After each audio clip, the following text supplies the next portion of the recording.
എല്ലാവർക്കും നമസ്കാരം. അപ്പോൾ നമ്മുടെ നവംബർ നോട്ടിഫിക്കേഷൻ പ്രകാരമുള്ള എക്സാമിൻ്റെ റിസൾട്ട് വന്നു കഴിഞ്ഞു. ഇനി അത് നോക്കി പാസ്സായവർക്ക് മുമ്പിലുള്ള പ്രധാന ഘട്ടങ്ങൾ എന്ന് പറയുന്നത് സർട്ടിഫിക്കറ്റ് വെരിഫിക്കേഷനും പിന്നെ കേറ്റിട്ട് സർട്ടിഫിക്കറ്റ് വിതരണമാണ്. അപ്പോൾ നിങ്ങൾ ജയിച്ചു എന്ന് കരുതി നിങ്ങൾക്ക് സർട്ടിഫിക്കറ്റ് കിട്ടത്തില്ല. അതിന് പ്രധാനപ്പെട്ട ഒരുപാട് കടമകളുണ്ട്. അതിനകത്ത് അവർ തന്നെ പറയുന്നൊരു കാര്യം തന്നെ ഇത് ശ്രദ്ധിച്ച് നിങ്ങൾ കേൾക്കണം. അതായത് കേറ്ററ്റ് പരീക്ഷയ്ക്ക് മുന്നോടിയായി അസൽ പ്രമാണ പരിശോധന നടത്താത്തതും പരീക്ഷയിൽ വിജയിക്കുന്ന വിദ്യാർത്ഥികളുടെ അസൽ പ്രമാണ പരിശോധന മാത്രമാണ് ബന്ധപ്പെട്ട ജില്ലാ വിദ്യാഭ്യാസ ഓഫീസുകളിൽ നടത്തുന്നത്.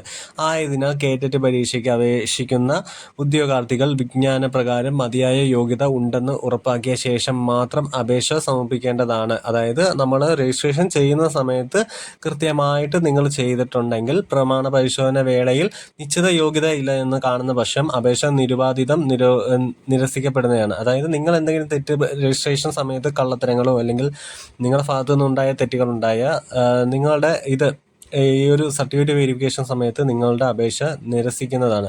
അതുപോലെ തന്നെ യോഗ്യത നേടിയതായി പ്രഖ്യാപിക്കപ്പെടുന്ന അപേക്ഷകർക്ക് അതത് ജില്ലാ വിദ്യാഭ്യാസ ഓഫീസിൽ വെച്ച് വിദ്യാഭ്യാസ യോഗ്യതാ സർട്ടിഫിക്കറ്റുകളുടെ പരിശോധന നിർദ്ദിഷ്ട കാലപരിധിക്കുള്ളിൽ നടത്തും. ആ പരിശോധന റിപ്പോർട്ടിന്റെ അടിസ്ഥാനത്തിൽ കേരള സർക്കാരിന് വേണ്ടി പരീക്ഷ സെക്രട്ടറി വിജയിച്ചവർക്കുള്ള സർട്ടിഫിക്കറ്റ് നൽകുന്നതുമാണ് എന്ന് പറയുന്നുണ്ട്. അതായത് നിങ്ങളുടെ യോഗ്യത സംബന്ധിച്ച് എന്തെങ്കിലും സംശയങ്ങളോ അല്ലെങ്കിൽ നിങ്ങൾ കൊടുത്തിരിക്കുന്ന വിവരങ്ങളിൽ എന്തെങ്കിലും തെറ്റുകൾ ഉണ്ടെങ്കിൽ നിങ്ങൾക്ക് സർട്ടിഫിക്കറ്റ് കിട്ടില്ല. കാരണം നിങ്ങളുടെ ഈ ഒരു രജിസ്ട്രേഷൻ തന്നെ അല്ലെങ്കിൽ ആപ്ലിക്കേഷൻ തന്നെ ഒഴിവാക്കുന്നതായിരിക്കും. ഓക്കെ.